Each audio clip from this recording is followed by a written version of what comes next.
know, Michael from Drumscar. Yeah. And there's quite a number of the lads, you know, that have a good record, like with working with juniors, you know. Oh yeah, you would have a lot of people that helped with junior season. That you'd junior B and C, you'd Eamon O'Hara, boys like Brian Morgan, Paul Cherry, Brenton Beggan, Brenton McCaffrey, up till today, Mickey Bylan, Ronnie McDermott, Morris Bylan, you know, they all helped out and cut their teeth for management at C and B level. Yeah, and in fact, you could say that maybe a few high-profile footballers would have come through, like the juniors and that, you know. Oh, from the junior team, well, going back to that team that Seamus McQuillan and Frank McKenna were over, I can remember the three-quarter line on that team would have been Gerard Coffell on the 40 and Bernie Murray and Ray McCarn were two wing three-quarters. That was on the B team now, and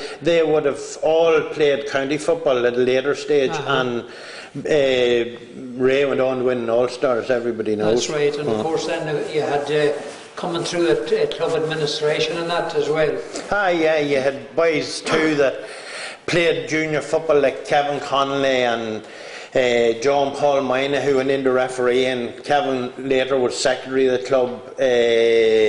Donald Connolly, who's now refereeing of the club, and even as far back as maybe John Mullen, who was a goalkeeper for the club, who was very big in the club as administrator, was chairman of the club, and later went on to the county board and was a great administrator there too.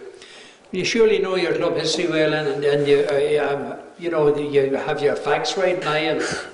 Oh yeah, well, any time I'm in doubt about my facts, Mickey McKenna's the man that I'd go to. Mickey that would look after the jerseys, because he would, anything you'd want to know about the history of the club, Mickey'd have it. And I was down lately there in the attic space, and the amount of stuff he has in DVDs and programs. An attic conversion, isn't that right? His attic specially converted for this. It's a small library of the Scotstown Football Club. So it's really a club archive. Oh, it is, sure. It's great. Now,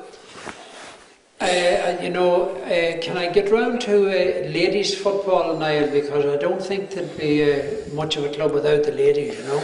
Oh no, they had a part to play in the club too. Like my memory of it, I think they started around 92 of that, when we were winning, when we won the championship in 92 or 93, and there would have been problems at the start in that we had only one field, and training was a problem, and until we got Kilmore, you know, it was a problem. But it's a great outlet for girls and that. Yeah.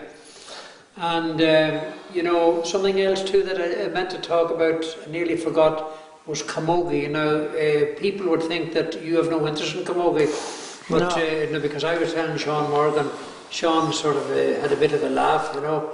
But I'd like you to sort of put us right now. Well, I'd always been fond of the women, Mackie, so, you know, I can remember being a nipper in Scotstown when we lived up in the top of the town and that. And that's where Benny Carr was living. Yeah, Margaret Cassidy would have lived there next door to us, and it was true, living beside Margaret, that I knew of the Scotstown camogie team and that, and so they had a good camogie team? Oh, they had a camogie team that, you know, I can remember the ones that were involved were Margaret and Nora McCardle at the time.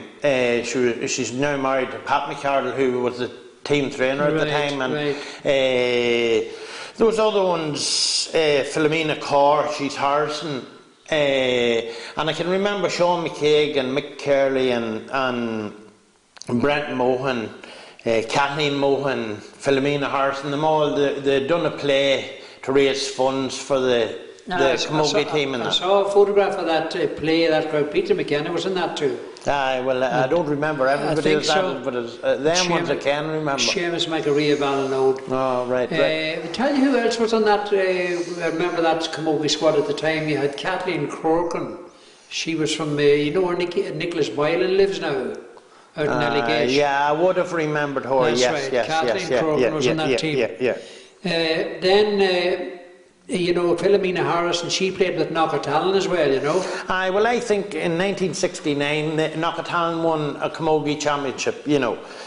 Austin the president chairman now of the club, his sisters were all involved in that. Margaret and them, I remember them now. There was four of them involved in it. Margaret, and there was Ailish, then there was Una. I think she's married down now in Eshnadara. I think it's Una you call her, you know. And Dipna as well, you know. Yeah. Well, funny now, Mackie, your own wife would have been involved then in reorganising the team at a later stage, and Dipna Corrigan would have played on it, and her daughter, you know, they won that championship. And I think Seamus McQuellan's daughter would have been, Michelle would have been on that team. That was too. in the 90s. Yeah.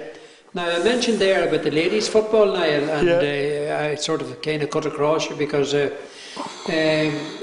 know, the ladies' football is going very strong now. And I think, did you mention a date when the club was formed? Well, I think it was formed around 92 of that. Yeah, I think Anne McCarville was involved. I remember in 84 now refereeing a game down Lawn at Lub for the centenary year, you know. Right. I remember refereeing a game, but then they formed in 1992, I think. But you never got refereeing anymore after that, did you? No, I didn't. So, anyway, we won't go into that now. Now, 84, Brenda Mohan would have been starting that time, wasn't she? Yeah, Brenda Mohan, Anne McCarville, one of the Henry Owen Byland's daughter, Marion. That's right. They were very good players at that time. They would have played on the schools team that won under Sean McCaig. All right. The boys team. That's right, particularly Marion Byland and Brenda Mohan. That's right. Yeah. Now, I think it was Anne McCarville that was at the formation of that club, you know? That would have been around 92, That's She was the big one behind that. That would have been the year that we had the 3 drawn games against Blaney. Okay. That was how I can remember that now. So then Anne, she'd be the sister of Seamus McCarville, isn't that right? Yeah, and Seamus, well, he was involved with the ladies too. He done a lot of coaching lately now with the ladies and that, you know, and he would have went on then to be an administrator. I think he was chairman of the ladies. But at that time, Monaghan had success at a national level with the ladies. You had girls from the club like Martina Gray and Brenda Mohan now were the big players on that time. Did you see the video of the 97 All-Ireland, did you? I was at it, yes, and I seen the video of it, yes. But were you at the I was at that final, yeah. That's the beat Waterford that time. They beat Waterford that time. You know, and funny, you're talking about Brenda and that, you know, her father would have followed her everywhere. Right. You know, supporting her and that, you know, and now he's following. You know, Brendan would have been a trustee of the club, and he was a great man in the club for collecting kishta, and he would have put a lot of miles up collecting kishta for the club, but now he spends a lot of time following his 2 granddaughters, Brenda's daughters, Aoife and Ciara, who are on the county team. But the ladies football still strong, Niall, as far as I know. Yeah, you know, it would be. You know, they've had a lot of success at underage level, you know, but Angela Mullen now, she's involved. As far as I can understand, she's the secretary. Angela's the secretary. Seamus McCarville's daughter is the secretary, the chairperson. Yeah, and then you have Frankie Corrigan's daughter, Edale. She's Frankie, involved too. Frankie of Knockatall. Yeah. But you would down the years, you had a lot of girls, you know, from memory and that. You know, there were synonymous names of the club from the men's point of view, but also, you know, you had the Valerie and Amanda Begg and Lisa and Claire Morgan. They're Knockatall. But they would have been great, very good girls footballers. You know, you had Marie Mulligan, Patricia and Paula Mina. Marie Mulligan. Yeah. She's from Corblanna. Yeah. And you mentioned the Minas. Patricia and Paula Mina, you know, sisters of the referee John Pauls. And I-90's daughter. What do you call her? Sinead. She would and puts in a lot of time coaching and that. Now, how about the handball scene, Niall? Well, the handball scene, you know, I'm very friendly with Mickey Hoolan, and we do work through each other and that, you know, and Mickey would keep me briefed on it, and he give me a history of it and that. Like the handball club, I think, you know, and after 83, I think, where they played in Lillis's Alley, which would have been an open air court, and then when the complex opened down here, it and the squash court would have been the first things that were open in it. And you know, at that time you had people like I think Seamus McCarville would have been involved, Brenton Lillis. Then you had boys that were very interested in handball, like Brenton McCaig, Jim Bath, James Boylan. When you say Brenton McCaig, now you're not talking about Father Brenton? No, Brenton, that would be, he lives round at Clontoe, yeah. And Pat Deary, Cal Higgins, Anthony Cadden, they were all very prominent, and most of them boys would have played handball and got an interest in it from St. McCartan's, you know, and they were big in the club at that time.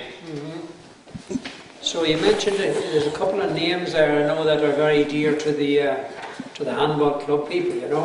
Yeah, well, you'd say Cal Higgins, Anthony Cadden, Jim Balfe, who else? Brent McCaig. They would have won on All Ireland. That's right. Yeah. And young Kieran Leonard from Smithborough would have been involved with them in that. Right. It was a junior All Ireland that they won. So, of course, poor Cal Higgins and Anthony Cadden. Yeah, well, you know, they've passed on. They're a big miss to the handball club, and they run a tournament now every year. That's the start of the year's handball. They run a tournament every year. It's in both their names and that, and it's been very successful. You had big names at it, like your man Brady from Cavan that won right? Paul Brady. Yeah, and he has attended it, you know, and they've run some great tournaments in their honour. Well, Niall, fair play to you now. I asked you to sort of put your mind to giving me a bit of information, and not only have you given me a bit of information, but you've given me excellent, hard information, and you've covered football, you've covered junior football, you've covered ladies football, and you've covered handball, so I think I can't ask any more of you.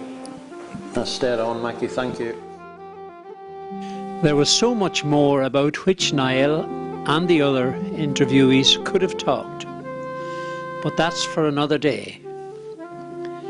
We are forever grateful to them for their contributions to Scotstown football on and off the field. Gomware Siad and Kiad, that they may live to be 100. However, let us always remember the men and women at home and abroad who played their part in making our club what it is. We entrust their legacy to the future generations. We take our leave of you with the words of Blasket Island man Thomas O'Criffine, written in 1926 on the passing of an era. Those words so sensitively translated by Robin Flower. The scrivas gemion chrin a lán dar gúrsaí, don gomío civni mal eigen orhu. Agus hugus éirecht bhion na nuine bhím himpel a chur síos, hon gomío dúris gnar néig, mar ná beg lehégi a ríshan. I have written minutely of much that we did, for it was my wish that somewhere there should be a memorial of it all, and I had done my best to set down the character of the people about me, so that some record of us might live after us.